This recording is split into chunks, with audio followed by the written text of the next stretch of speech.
Hi there, and welcome to another demonstration on a football automation strategy. Before we get on with that, since it's football we're looking at today, my usual disclaimer. I am not a football trader, so I cannot vouch for any strategy that I choose to automate. This is simply a Fairbot automation demonstration based on a suggestion put forward by a subscriber. So please use sensible testing techniques if you wish to try this. That said, let's just bash on. So the suggestion by Rebe is a fairly straightforward suggestion. Look at the match or monitor the match to see if there's a goal within the first 20 minutes.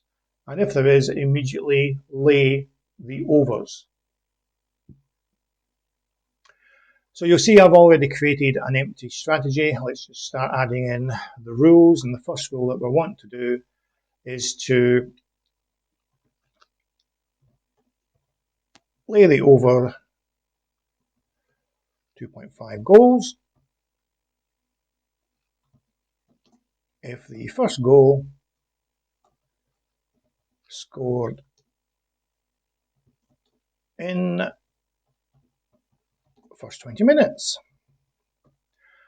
So again, always try to put in a descriptive name for the rule. It just makes it easier to understand what your rules are doing when you go back to a strategy after a period of time. So relative to in-play time is the thing we need. So we wanted to start right at the very beginning of the game.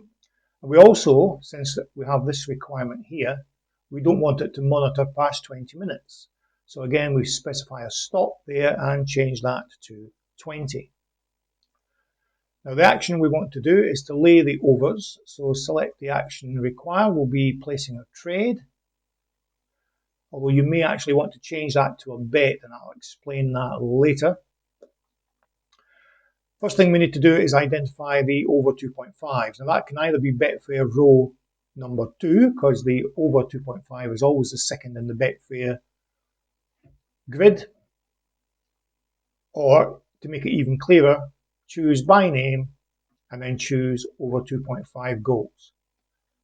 So later back, fixed odds we don't want, we want to choose best lay odds, and we're going to specify an offset. Now, yeah, Rebe hasn't specified how many ticks he's looking for, so I'll just assume 10, but obviously you can go in and change that how you wish. We'll set it to smart bet so that it greens up across the two potential outcomes. The bet size, obviously you can specify how you like. I'll just use my usual £100 and specify that as a lay stake liability. Now the other thing he's looking for is a potential stop loss, as indicated here. So we'll put in a stop loss. However, there's something I'll flag up to you about that later on. Again, he hasn't specified how much of a loss he's prepared to accept. So let's say we'll trigger this at 12 ticks and place it at 15 ticks below our entry point. We can also configure it as a trailing stop loss, and we can red up across the field. We don't want to repeat on success, we don't need fill or kill, and we don't need to specify bets persistence since we're going to be doing this in play in any case. But we do, however, need to specify some conditions. So the first thing we need to do is to check and confirm and make sure that the market is indeed in play. We also might want to specify that the market volume is a set figure. Again, the football traders among you will have a better idea of what this value should be. I'll just stick in 50,000 for the purposes of this video.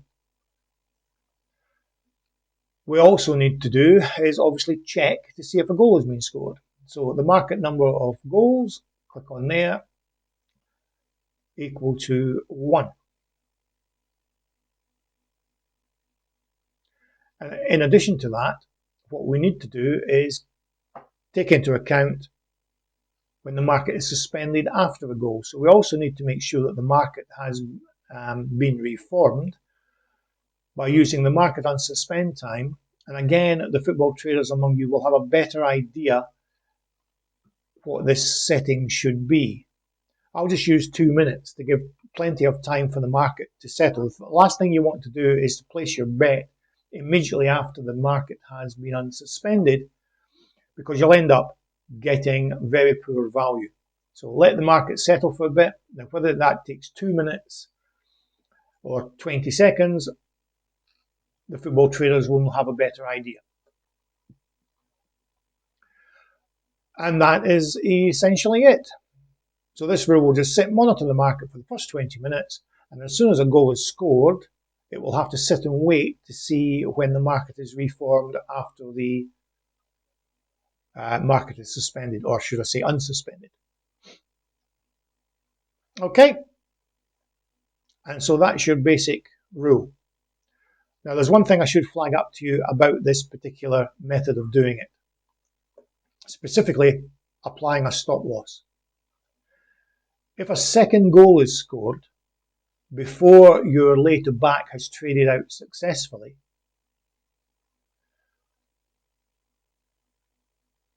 the market, or the overs 2.5 market, will drop still further. So when that market reopens after the suspension, you'll find that the odds are likely to be much less than your stop loss point. So you'll have a back bet at your stop loss point sitting waiting to be taken, but the market's sitting much further below that. So that stop loss won't get taken. So I would suggest you don't put a stop loss in as part of the trade. Instead, what you might want to do is add in another rule where you green up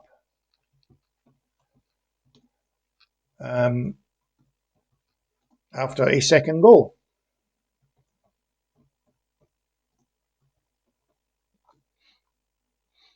So again, this is going to be relative to in play, but you'll be from the start, and you don't need to stop this particular rule at any time.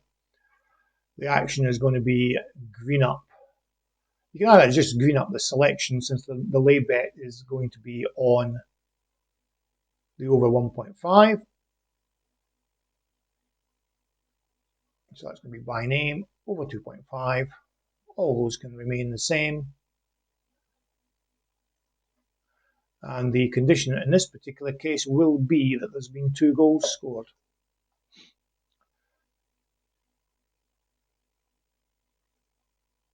So what I actually do is set that to greater than 1.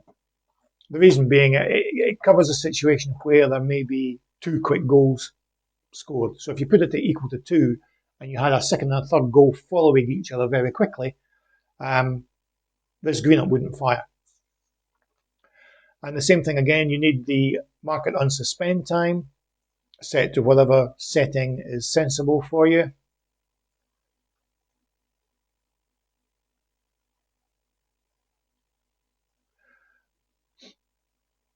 Okay, so what this particular rule does is it monitors the market in case there's another goal scored. And it will then green up. And it will green up for a loss, which at least it then gets trapped. So I don't know, it all depends on at what point that green up process happens and when that second goal is scored as to how great your loss will be. This rule will still fire if your green up, your lay to back trade has been successfully closed down. In other words, your offset has been taken. So it will fire, but nothing will happen because you're already in profit. So the only thing that you really need to watch out for this is if there's 2 quick goals within that first 20 minutes. So you may find that the suspend status stays on for the 2 goals. So it doesn't come out of, in other words, the market's not unsuspended after the first goal and before the second goal goes in. So when the market becomes unsuspended again after 2 minutes, you may find that number of goals equals 1 doesn't hold. So you may want to change that to number of goals equals or is greater than 1. And to cover that. So you may need an additional rule in here.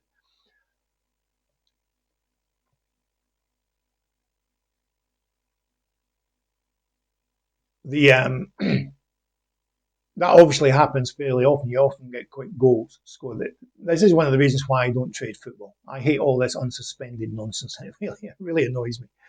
It can put you in all sorts of difficulty. So I would tend to leave that as number of goals equals 1. And what will happen is, if there's 2 quick goals, in actual fact, yes, it's best to leave it as, now that I think about it, it's best to leave that as equal to 1. Because if there is 2 quick goals and the market hasn't been unsuspended until after the second goal, this rule will not fire. So it won't try and lay the over 2.5 if there's 2 quick goals. Yeah, that's the way to do it. That's a better option. Right, so that's essentially the strategy as detailed by Rebay. You may want to expand this as well, of course. There's an option, for example, if you do have a goal in the first 20 minutes, not only can you lay the over 2.5, but you can use the linked market feature to lay the over 3.5, for example. And the simple way of doing that is just to copy that rule there, paste it back in, and go in and edit it accordingly. So we just change the description.